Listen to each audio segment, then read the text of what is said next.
Boa noite a todos os irmãos do Centro Espírita Caminhando para Jesus, aos internautas que nos prestigiam assistindo aos lives desse centro.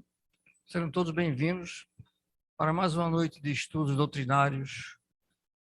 Essa doutrina que nos revela, consola e redime, que nos traz as verdades que nos dão o caminho a seguir. E o caminho é Jesus. Todos aqueles que padecem, que sofrem, que sejam assistidos devidamente, contando com a misericórdia do Pai.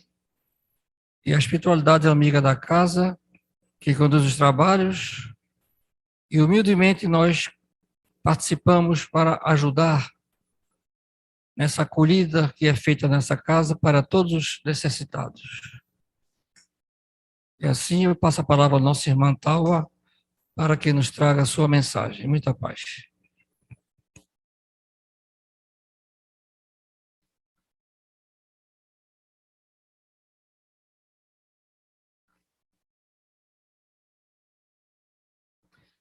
Boa noite a todos.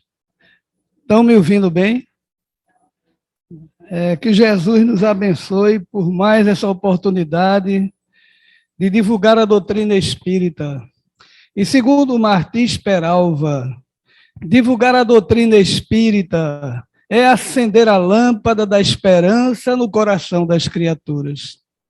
Todas as vezes que eu tenho a oportunidade de divulgar essa doutrina maravilhosa, a primeira lâmpada que acende é na intimidade do meu coração. E segundo André Luiz, toda reunião espírita é um banquete de luz. Feliz daquele que aqui está conectado com os bons espíritos, com nossos guias, nossa família espiritual, que são atraídos pelo magnetismo de cada um de nós. Quando nós entramos numa casa espírita, vem uma penca de espíritos junto de cada um de nós, todos atraídos por esta lei natural de ação e repulsão de fluidos. Então, nós sabemos que nesse momento que nós estamos vivendo, de dificuldade, de medo, de pânico, existe uma atração magnética e muita gente passa por dificuldades por conta dessa vibração, desse intercâmbio de sentimentos, de medo, de tudo que nós estamos vivendo.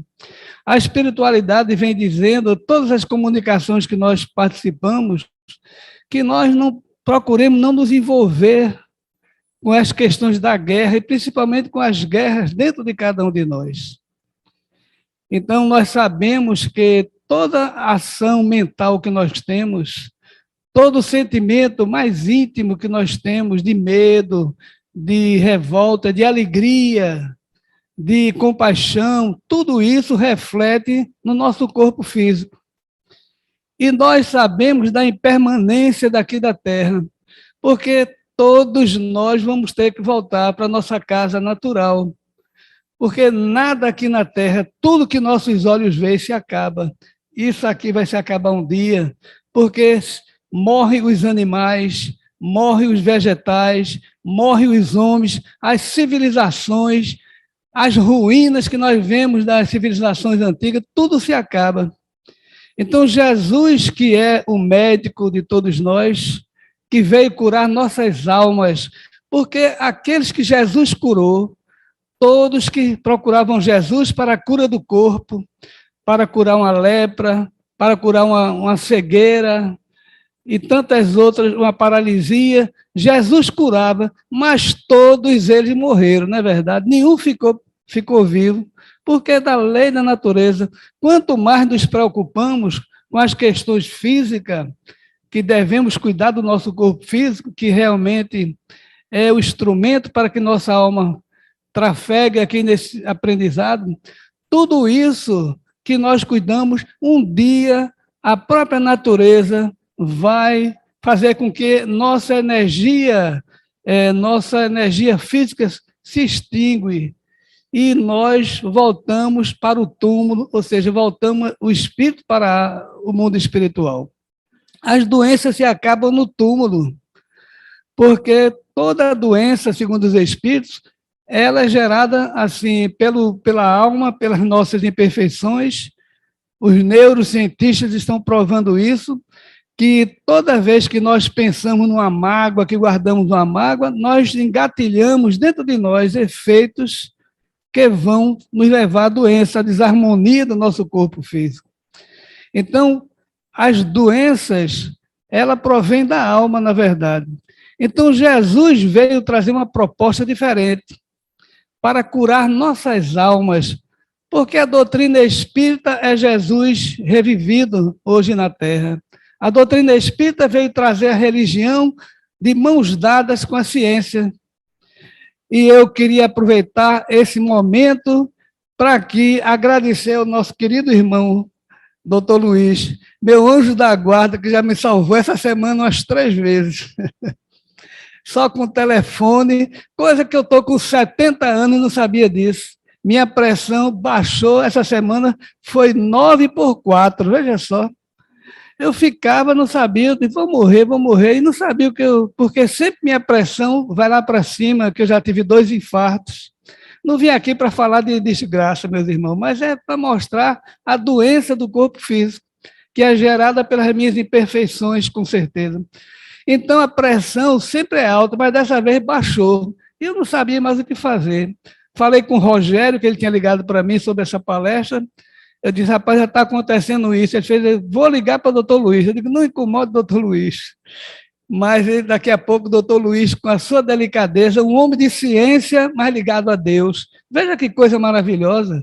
Normalmente os cientistas esquecem de Deus, acham que são o próprio Deus. E este homem, eu estou aqui, sem nenhuma querer bajular ninguém, mas de coração agradecido pelos benefícios que ele tem me dado. Ele estava, tome bastante água, porque eu estava comendo, botando sal em tudo para a pressão subir. Veja que perigo, eu não sabia. Ele, um homem de ciência, disse, não bote sal, tome água. Para ser sincero, eu nem acreditei, digo, doutor Luiz está errado. Fui para lá, tomei uns 3 copos d'água grande, e o milagre aconteceu, acordei bem, minha pressão 12/8, ficou esses dias todos assim, tranquilo. Veja só, ninguém sabia disso, que um copo d'água, eu acredito que pouca gente sabe disso. Eu mesmo não sabia, que estou com 70 anos.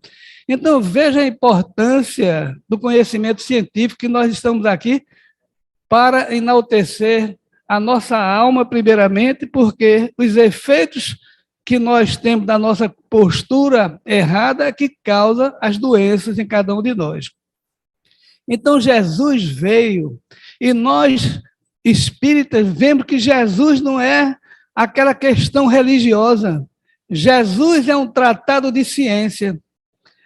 E numa obra maravilhosa de André Luiz, Ação e Reação, André Luiz conta nessa obra que ele, no Rio de Janeiro, ia numa casa, numa residência, que estava ali as pessoas reencarnadas, e estava sendo obsidiada. Um rapaz que morava nessa casa, um senhor, já estava a ponto de morrer, porque André Luiz entrava e via os obsessores ali interferindo, querendo que aquele homem morresse, porque o ódio guardado de vidas passadas era tamanho.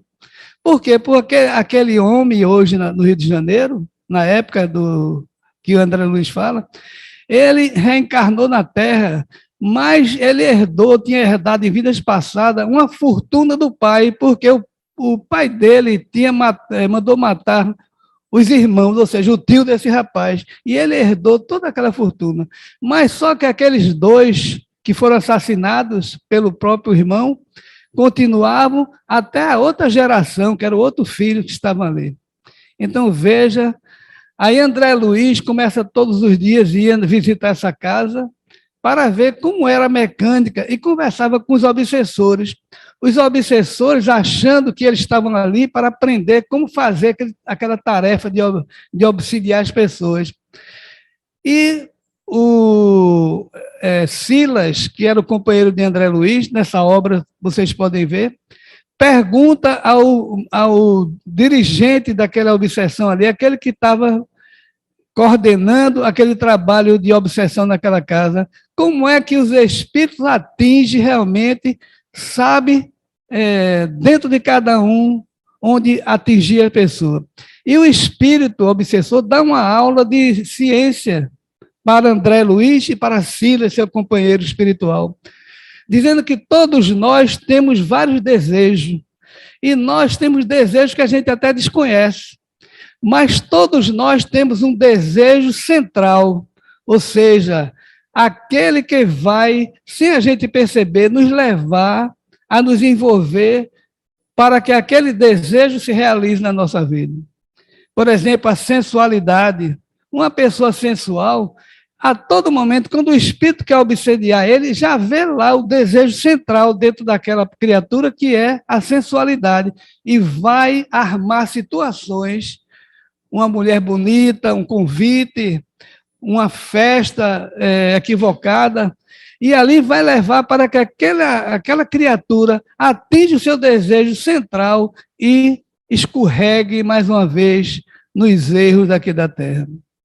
Então, quantas vezes nós estamos no mundo espiritual implorando a Deus, a misericórdia de Deus, devido aos erros que nós frequentamos tanto no passado, fizemos tanto, e a maior dádiva de Deus é dizer, você agora vai reencarnar, ou seja, os nossos mentores programam uma nova reencarnação e diz, você vai entrar no ventre de uma mãe, ou seja, o amor de uma mãe já é o primeiro milagre na vida de cada um de nós. Nesse laboratório do mundo espiritual, onde todos nós estamos aqui passando por dificuldades, porque é um mundo de provas e expiações, mas veja a felicidade da doutrina espírita, que vem nos alertar para tudo isso, porque a doutrina espírita veio mostrar o mundo espiritual, o qual a ciência materialista desconhecia. E, a partir da doutrina espírita, começaram os ensinamentos da ciência espiritual. Na questão 459 do Livro dos Espíritos, Allan Kardec pergunta se os espíritos influenciam em nossos pensamentos e nossos atos. A resposta, muito mais do que imaginais. De ordinário, dirige vossas vidas. Então, nós sabemos, nós espíritos, que estamos envolvidos aqui no mundo, o mundo verdadeiro, o nosso mundo natural, porque ninguém aqui está no mundo natural. Nós estamos aqui numa passagem e daqui a pouco tempo nós vamos voltar para a nossa pátria verdadeira, que é o mundo espiritual. Lá nós passamos 300, 400, 500 anos, muitas vezes, nos preparando, observando, vendo onde nós erramos, traçando metas, para que aqui nós possamos curar nossa alma numa nova trajetória de vida, no reencontro com aqueles que nós falhamos no passado.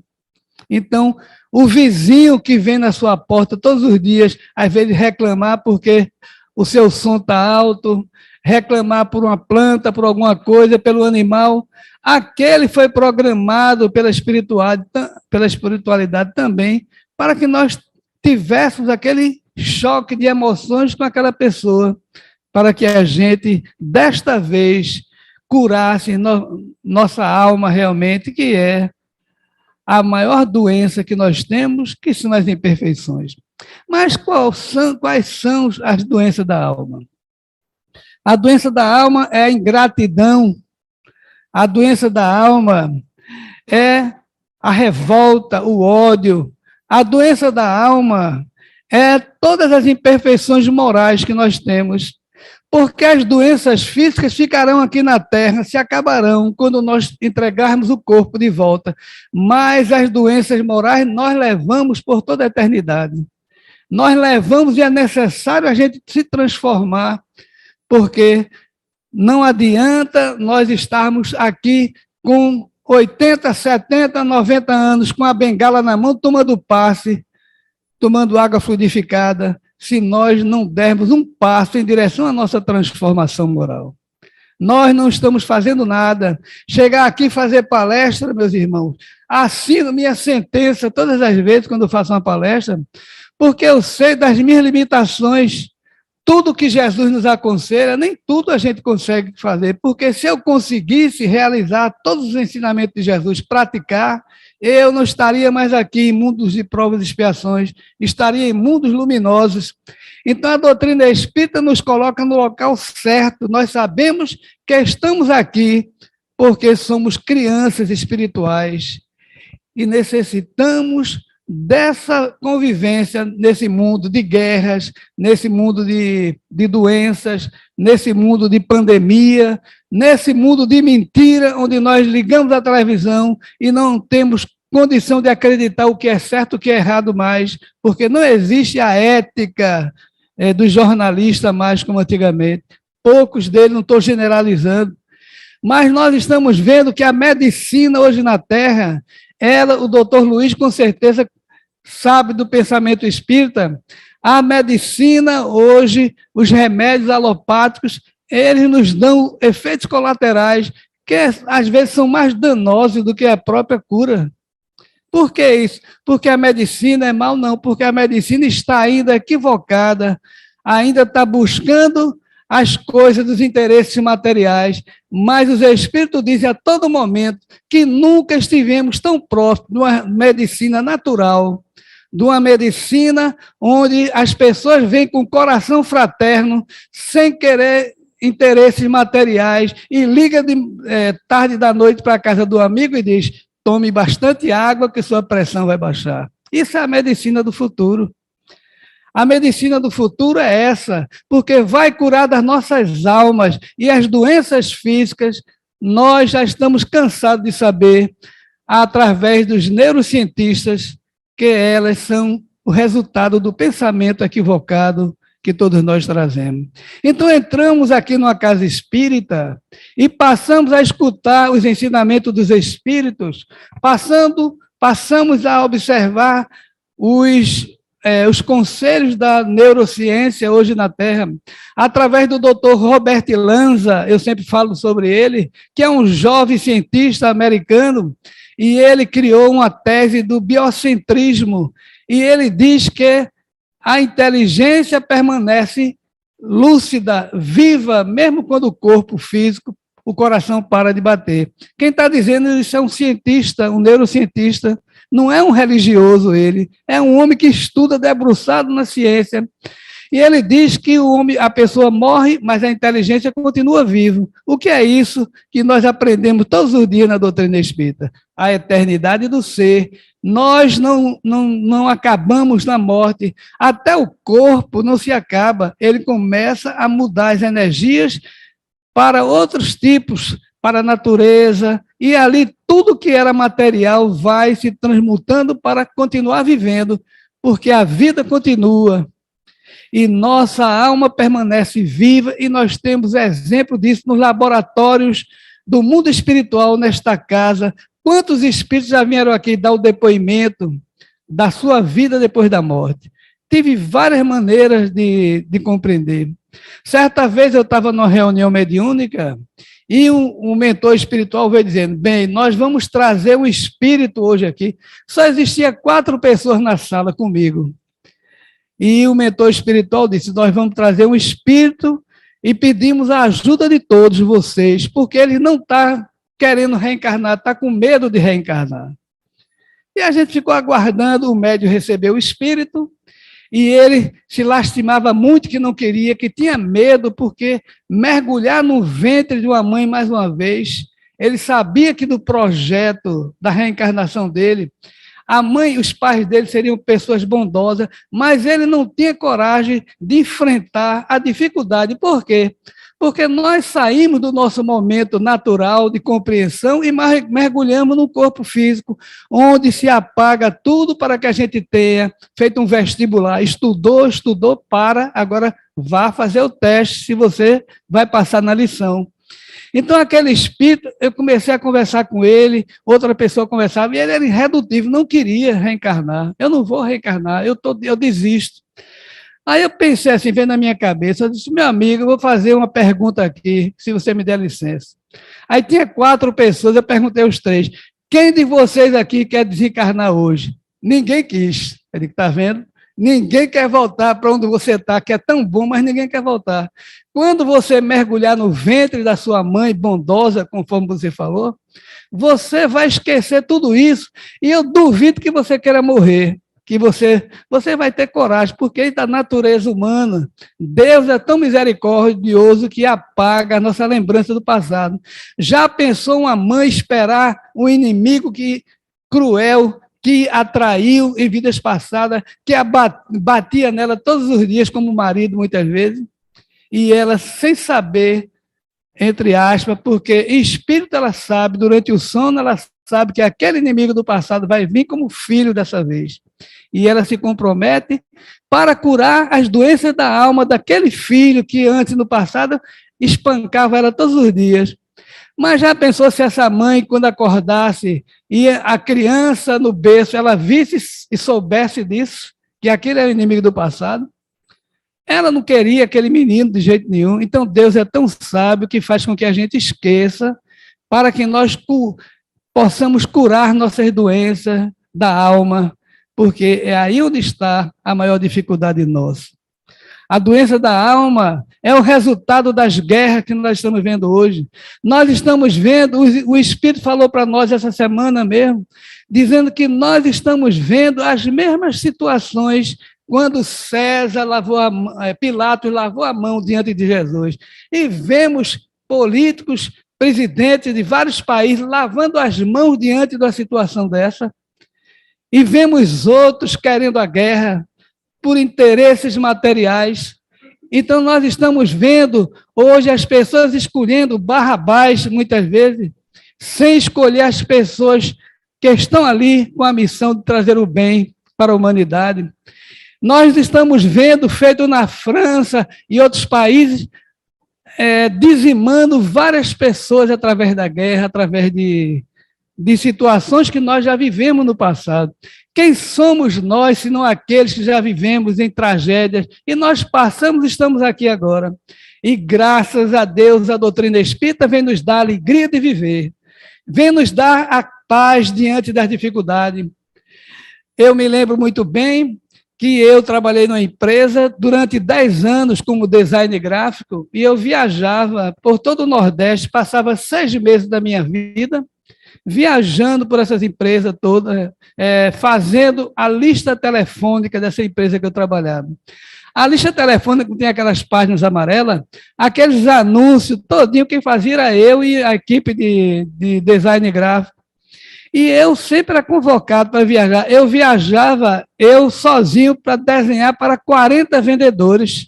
Quantas vezes eu ficava até tarde da noite nos hotéis fazendo o trabalho para no dia seguinte os vendedores visitar as firmas e poder vender aquele anúncio e a gente poder viver.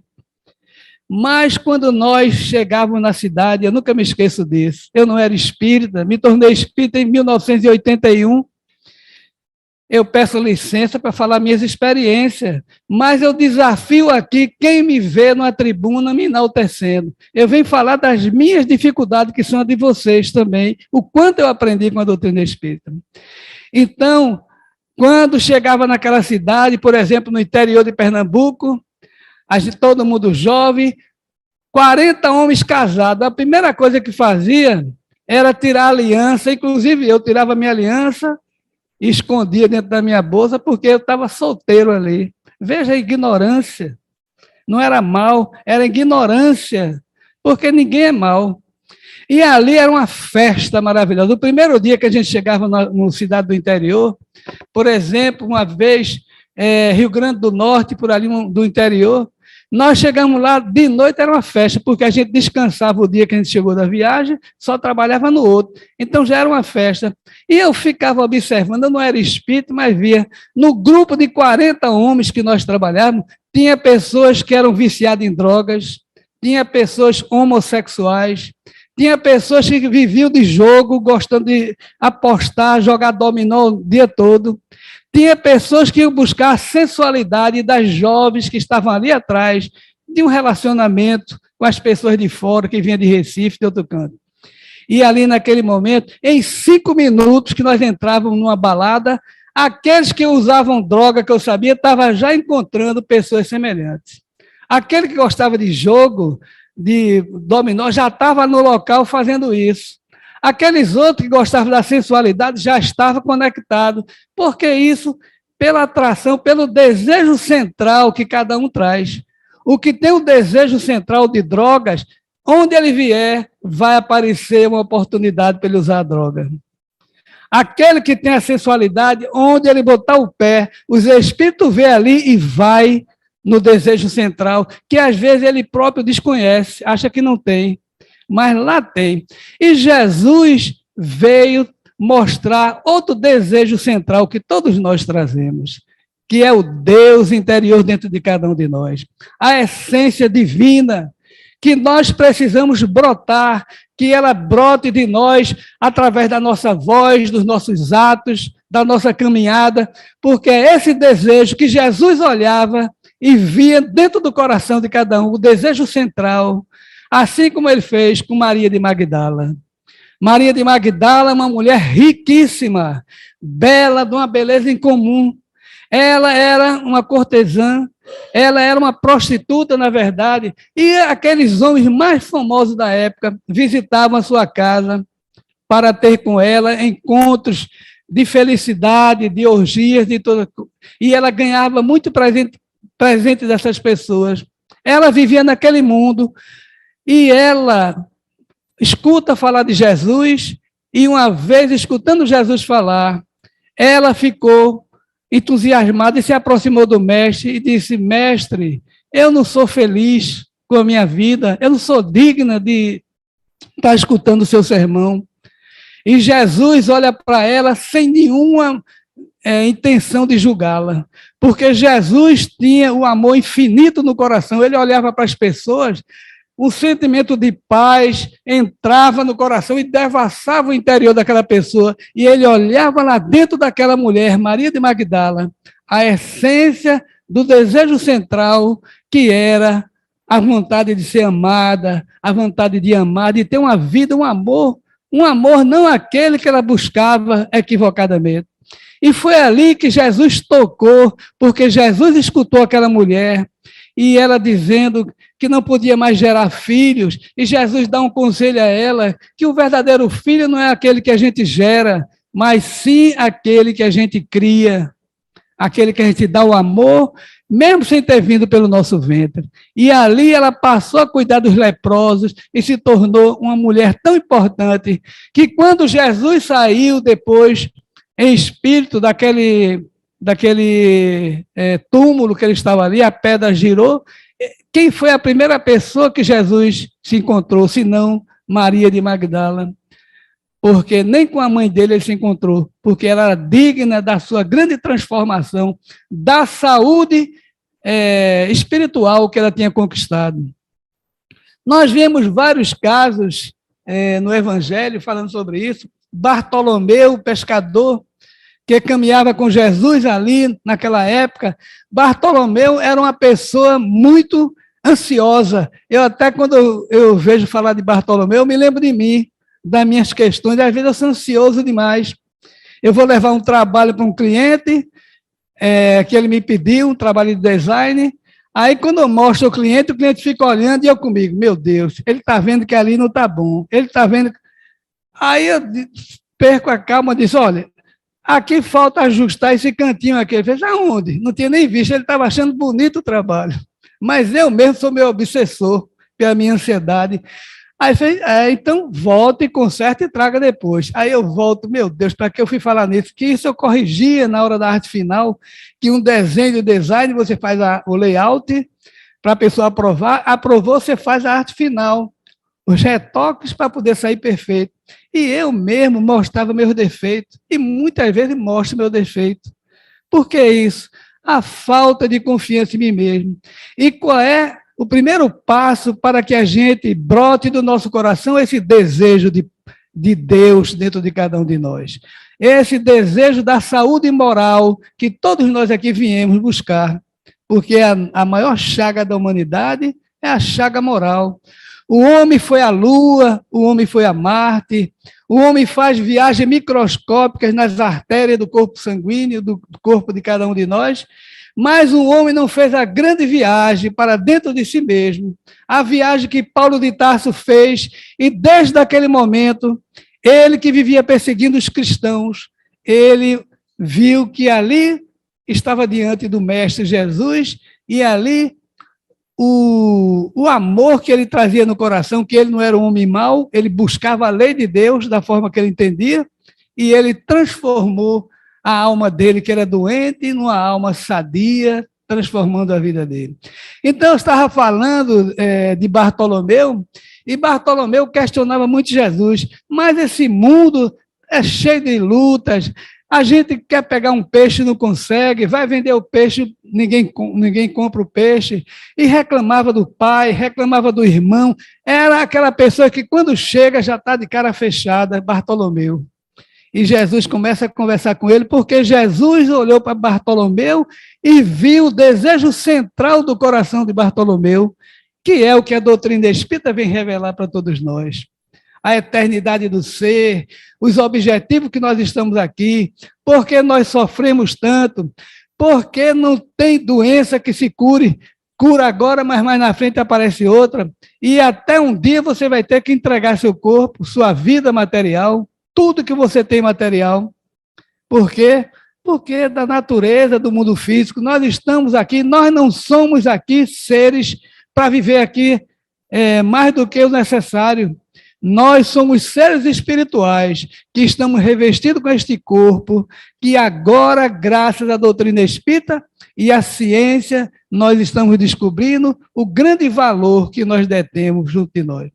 Muitas vezes acontece, eu com minha esposa mesmo, eu estou dirigindo, eu vou falar uma coisa, mas eu pensei nessa pessoa agora. A gente sorri, fica brincando, daqui a pouco ela vai falar um negócio, eu digo, eu estava com isso na cabeça, ia perguntar a você. Mas veja só, a gente fica sorrindo e tudo isso acontece com vocês, eu tenho certeza, não acontece com vocês? E você vai falar um negócio, seu filho diz a mesma coisa, seu marido, sua esposa, e nós não atentamos para a grande potência que nós somos. O que está rolando aqui nós não percebemos, porque nós estamos dormindo diante dessa situação. E não dá mais para continuar dormindo. Nós precisamos acreditar no mundo real que está aqui entre nós, nas influências que estamos recebendo aqui agora, para que a gente compreenda que, nesse momento, o que está acontecendo aqui nessa sala? O que será que está acontecendo aqui nessa sala?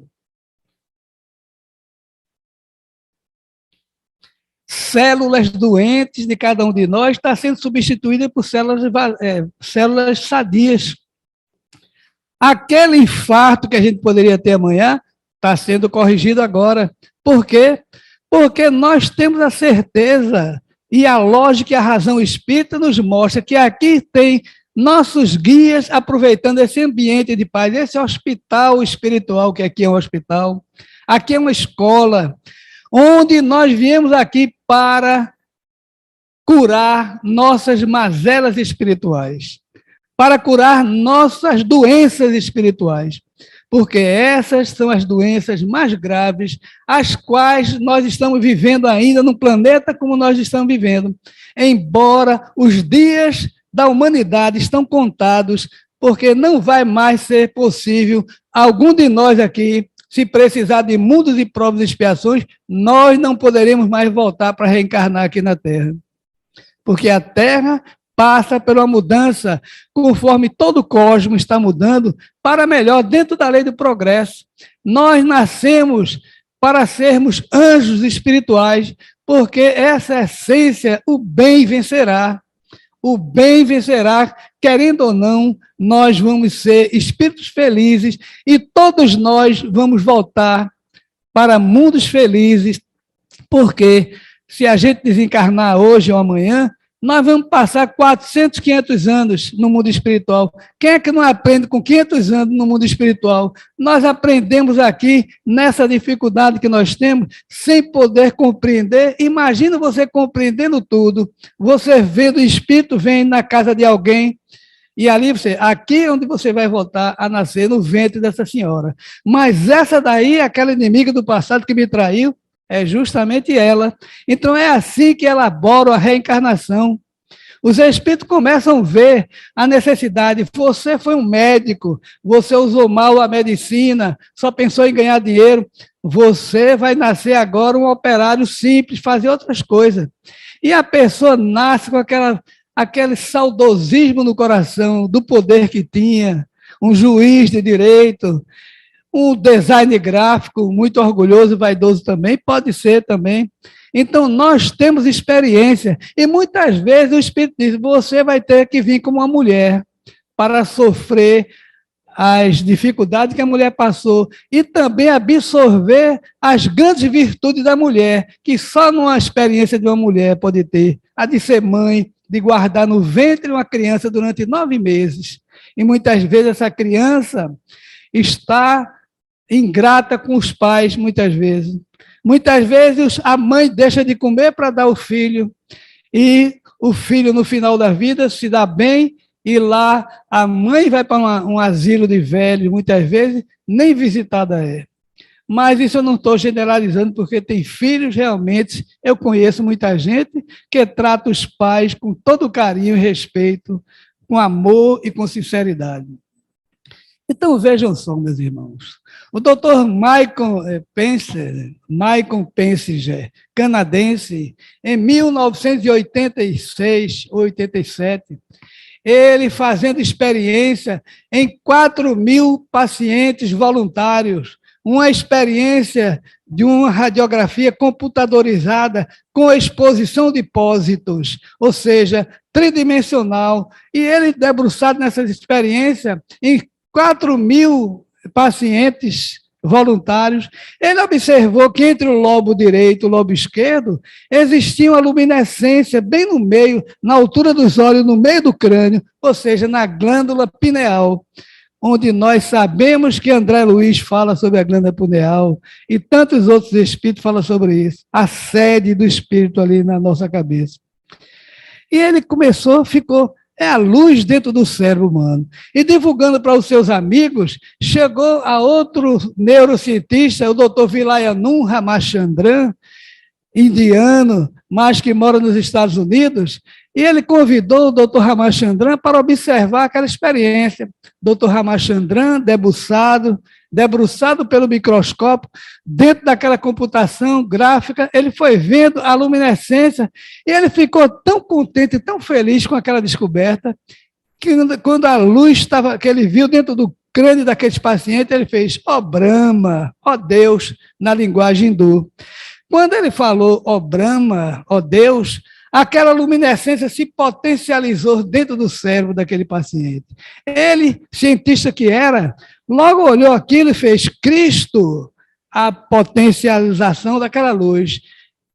Krishna, e ele saiu dizendo Buda, cada nome de um ser que veio trazer o bem aqui na Terra, que ele falava, pronunciava o nome, aquela potência luminosa dentro do cérebro daqueles pacientes ficava iluminada cada vez mais. E ele disse, não, isso aqui não pode ser a luz dentro do cérebro, aqui é o ponto de Deus dentro da cabeça do ser humano. E saiu divulgando para as pessoas. Existe também outra neurocientista, a doutora Dana Zohar, uma das maiores neurocientistas hoje na Terra.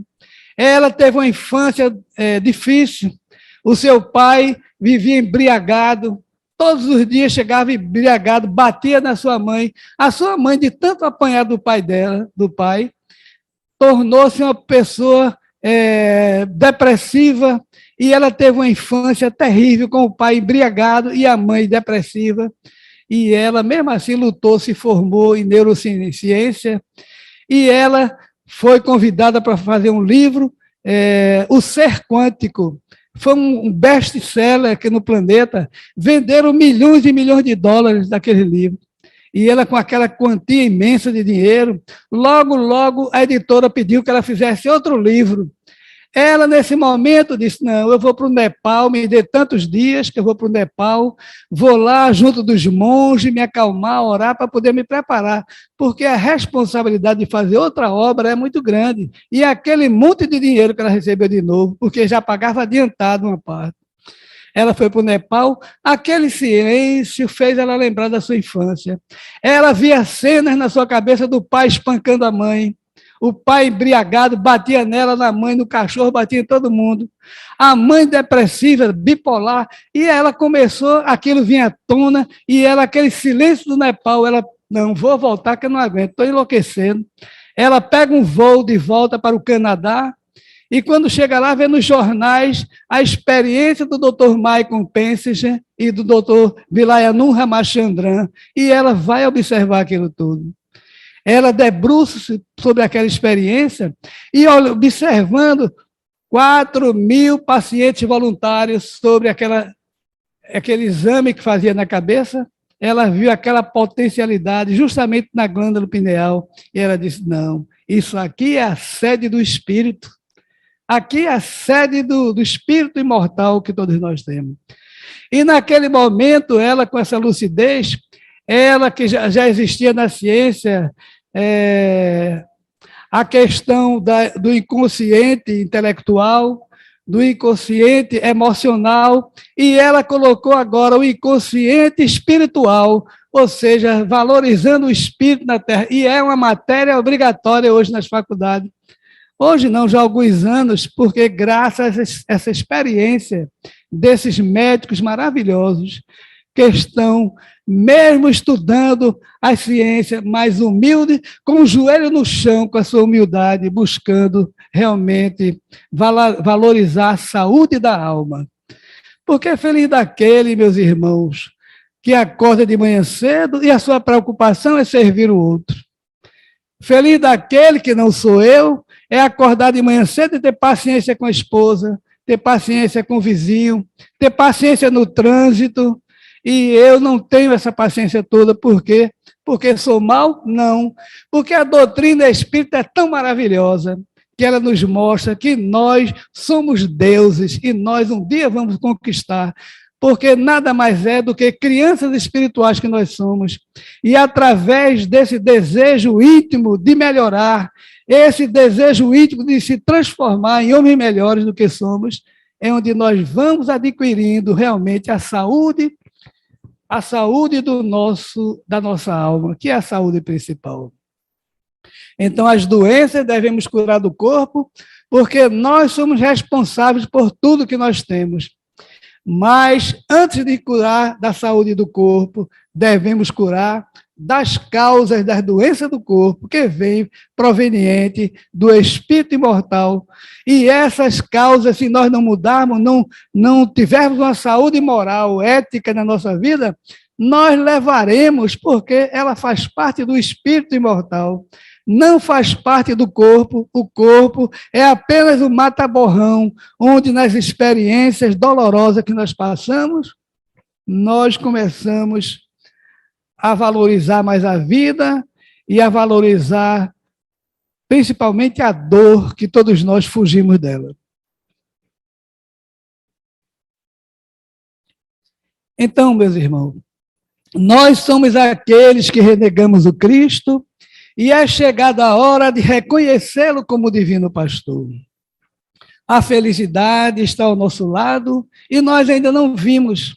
Ela está nas coisas simples, porém fundamentais para a nossa sobrevivência. Como o ar que respiramos agora, mesmo de máscara, todos vocês. Como o alimento que nos mantém vivos. Como o movimento do nosso corpo. Nós viemos e voltamos com o nosso movimento. Quantos estão nos leitos, nas cadeiras de roda, sem poder se movimentar, e nós nem observamos isso. O choque das emoções com as criaturas dentro do lar, logo quando nós nascemos. Nós, quando reencarnamos, nós entramos no ventre da nossa mãe e a gente passa até o nosso time de futebol, já vem do nosso pai. Já menino pequenininho com a camisa do esporte, com todo respeito a quem é rubro-negro, camisa do Santa Cruz, camisa do Náutico, então a pessoa já nasce com uma coisa que nem quer. De repente é um rubro-negro que veio nascer como tricolor, na família do tricolor. Quem sabe? É uma prova muito grande isso. Então nós estamos aqui nessa experiência maravilhosa para transformar a nossa vida. É o maior trabalho do espírita, não é levar cesta básica apenas, não é tomar água fluidificada, não é assistir reuniões, quantas vezes assistir melhor, porque nós vamos aprendendo, mas é fazer a reflexão dentro de cada um de nós sobre a necessidade que nós precisamos de transformar nossa vida. Jesus, quando veio aqui, escolheu um sábado, e ele estava diante da porta de Pedro de Barjona, ali olhando aquela multidão, porque ele havia sido anunciado. João Batista, naquela travessia do Rio Jordão, onde a água era mais baixa, as pessoas que vinham do norte passavam ali, e ele dizia: arrependei-vos todos vós, com aquela voz metálica daquele homem forte, vigoroso: arrependei-vos todos vós, porque ele virá, e eu não sou digno de atar as sandálias dos seus pés. E naquele momento, a profecia aconteceu, e no sábado à tarde, Jesus chega para ser batizado ali naquele momento. E naquele momento, João Batista reconhece ele e se ajoelha e pede que você que me batize, que eu não sou digno de fazer isso. Mas Jesus se ajoelhou e pediu que ele fizesse, e foi assim feito. Mas aquela multidão passa a olhar aquele homem nazareno: será que esse é Jesus mesmo? Esse é o Salvador? E num dos sábados seguintes, Jesus estava na porta de Pedro de Barjona, e ele sai à porta naquela casa e vê aquela multidão de leprosos, de paralíticos, de tudo. E ele abre os braços e diz: eu vos trago a paz, não a paz que o mundo vos oferece, mas a paz que meu Pai manda para cada um de nós, para curar vossas almas. E nesse momento, quando Jesus falava, o magnetismo de Jesus era tão sublime que as pessoas levavam uma pancada diante daquela voz de Jesus, porque a vibração de Jesus penetrava, varava o coração de cada um, devassava a intimidade de cada um, e ao mesmo tempo envolvia no sentimento de paz, no sentimento de compaixão, e as pessoas caíam de joelhos chorando sem saber por quê, pelo magnetismo sublime de Jesus. E nesse momento, lá fora, uma cama imensa, um paralítico grita: Rabi, Rabi, cura-me, Rabi. Eu estou há 15 anos nesse leito e não posso levantar. E naquele momento a multidão olha aquele paralítico lá fora, naquela cama imensa, e diz: nem venha que essa cama não passa nessa porta. Realmente era uma cama tão grande que não passava na porta da casa de Pedro de Barjona. Mas alguém na multidão diz: leva pelo telhado. Ou seja, no telhado, as casas, existia uma clarabóia nas casas para que o frescor da tarde entrasse e as noites fosse fresquinha para as pessoas. E nesse momento que a pessoa disse: leva para o telhado, houve um silêncio total. As pessoas escutavam apenas pela escada de fora os passos das pessoas levando a maca, aquele barulho, aquele silêncio esperando, e da clarabóia desce aquela cama imunda amarrada em cordas aos pés de Jesus, dentro da casa de Pedro de Barjona. Jesus se aproxima daquele paralítico, a sua testa suada, as veias pulavam feito serpente, os olhos expressivos, arregalados, e disse: Senhor, me cura, Senhor, cura-me, Senhor. E Jesus diz: Natanael de Elias, tu acreditas que eu posso te curar? E Natanael toma um susto: mas como tu sabes meu nome, Senhor, se é a primeira vez que eu te vejo? Como tu sabes que eu me chamo Natanael? E Jesus diz: eu sou o pastor e todas as minhas ovelhas serão resgatadas. E nesse momento, dos olhos de Jesus, uma luz sublime vai direto aos olhos daquele paralítico, e Jesus diz: Natanael de Elias, em nome de Deus, eu te digo e te ordeno, levanta-te e anda. Natanael empurra os cotovelos naquela maca suja, fica sentado, meio sentado, tonto, cai na cama, não consegue. E a multidão ali: é um farsário, esse não é o verdadeiro Messias. Esse não é o verdadeiro Messias. E naquele momento, Jesus se aproxima mais de Natanael, e dessa vez, uma luminescência sai dos olhos de Jesus, o magnetismo potente, sublime de Jesus. Ele diz: Natanael de Elias, eu te ordeno, em nome do meu Pai, levanta-te e anda. E Natanael, mais uma vez, empurra os cotovelos e fica de pé e dá um grito: glória, Senhor, que queres que eu faça agora? Tu me curaste, Jesus. Jesus diz: vai e te mostra aos doutores da lei, para ele ver que o nosso Pai está aqui. E nesse momento a multidão avança para a frente de Jesus. Senhor, cura minha cegueira. Senhor, cura minha paralisia. Senhor, cura minha lepra. E Jesus passou a curar todo mundo pela primeira vez no sábado, quando começou o seu trabalho magnífico aqui na terra, de restaurar nossas almas, curar nossas doenças morais. Mas ele estava curando ali, mas todos aqueles que ele curou um dia iam morrer, e morreram todos eles.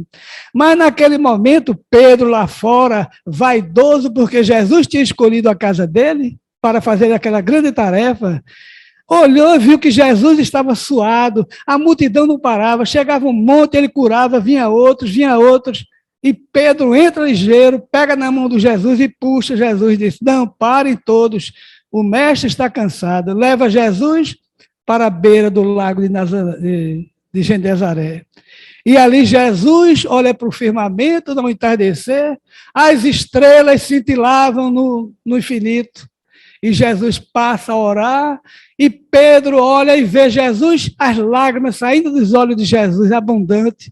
E Pedro diz: mas Senhor, tu choras de alegria, deve ser, porque tu curaste tanta gente.